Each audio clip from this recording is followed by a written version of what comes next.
കോഴിക്കോട് കോർപ്പറേഷനിൽ മുസ്ലിം ലീഗിന് തലവേദനയായി സ്ഥാനാർത്ഥിവാദികൾ.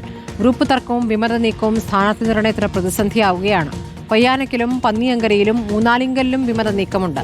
സീറ്റ് നൽകിയില്ലെങ്കിൽ സ്വതന്ത്ര സ്ഥാനാർത്ഥിയാകുമെന്നാണ് പലരുടെയും ഭീഷണി. അധികമായി ലഭിച്ച കോവൂർ വാർഡിൽ സ്വതന്ത്ര പരീക്ഷണം നടത്താനും തീരുമാനമുണ്ട്. KPCC ജനറൽ സെക്രട്ടറി PM നിയാസിനെ മേയർ സ്ഥാനാർത്ഥിയാക്കാനാണ് UDFന്റെ നീക്കം. VS രഞ്ജിത്ത് വിവരങ്ങളുമായി. രഞ്ജിത്ത്, എന്താണ് ഇപ്പോൾ മനസ്സിലാക്കാനാകുന്നത്? ലീഗിൽ പടയൊരുക്കം കോഴിക്കോട് കോർപ്പറേഷൻ തെരഞ്ഞെടുപ്പിൽ ഏത് രൂപത്തിലാണ്? അവിടെ കോൺഗ്രസ് വളരെ വേഗത്തിൽ മുന്നോട്ട് പോകുന്നു എന്നുള്ള വാർത്തയാണല്ലോ കഴിഞ്ഞ ദിവസം നൽകിയത്. പക്ഷേ ലീഗിൽ തമ്മിലടിയാണോ?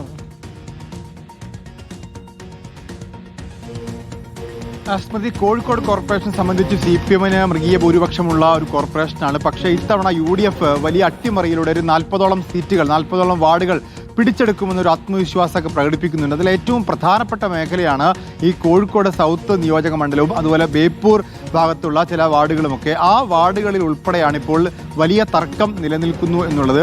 ഒന്നിലധികം സ്ഥാനാർത്ഥികൾ എന്നല്ല, 7ഓളം സ്ഥാനാർത്ഥികൾ, 1/2 ഡസനിലധികം സ്ഥാനാർത്ഥിവാദികൾ ഓരോ വാർഡിലുമുണ്ട് ലീഗിനെ സംബന്ധിച്ച്.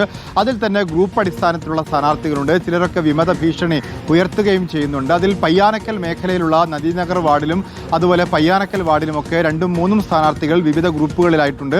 അതിൽ ചിലരൊക്കെ തന്നെ പാർട്ടി ഔദ്യോഗികമായി പ്രഖ്യാപിച്ചില്ലെങ്കിൽ വിമതരാകും എന്ന് പ്രഖ്യാപിക്കുന്നവരാണ്. കോഴിക്കോട് മൂന്നാലിങ്കൽ എന്ന് പറയുന്നത് കോഴിക്കോട് നഗരത്തിലെ വാർഡാണ്. അവിടെ നിലവിലെ കൗൺസിലർ റംലത്തും അതുപോലെ തന്നെ ലീഗിന്റെ മണ്ഡലം ജനറൽ സെക്രട്ടറി സഫ്രി വെള്ളയിലും സ്ഥാനാർത്ഥി പട്ടികയിലുണ്ട്. രണ്ടുപേരെയും സ്ഥാനാർത്ഥികളായി പാർട്ടി പരിഗണിക്കുന്നവരാണ്. ഇവർ രണ്ടും ആരായിരിക്കും സ്ഥാനാർത്ഥി എന്നുള്ള കാര്യത്തിൽ ഒരു ആകാംക്ഷയുമുണ്ട്. അതുപോലെ പന്നിയങ്കര വാർഡിലാണെങ്കിൽ നിലവിൽ അവിടുത്തെ മണ്ഡലം ഭാരവാഹിയായിട്ടുള്ള അഷ്റൽ അഹമ്മദും അതുപോലെ തന്നെ PM അബൂബക്കർ എന്ന് പറയുന്ന മുൻ മന്ത്രിയുടെ മകൻ PM ഇക്ബാലും മത്സര രംഗത്തുണ്ട്.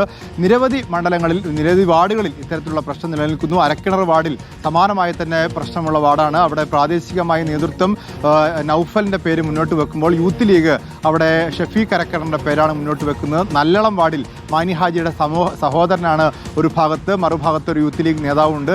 ഇത്തരത്തിൽ പല ഭാഗത്തും യൂത്ത് ലീഗുമായുള്ള പ്രശ്നം, പാർട്ടിയിലെ തന്നെ ഉൾപാർട്ടി പ്രശ്നം, ഇതൊക്കെ ലീഗിനെ സംബന്ധിച്ച് സ്ഥാനാർത്ഥി നിർണയത്തിൽ വലിയ പ്രശ്നമായി മാറുന്നു.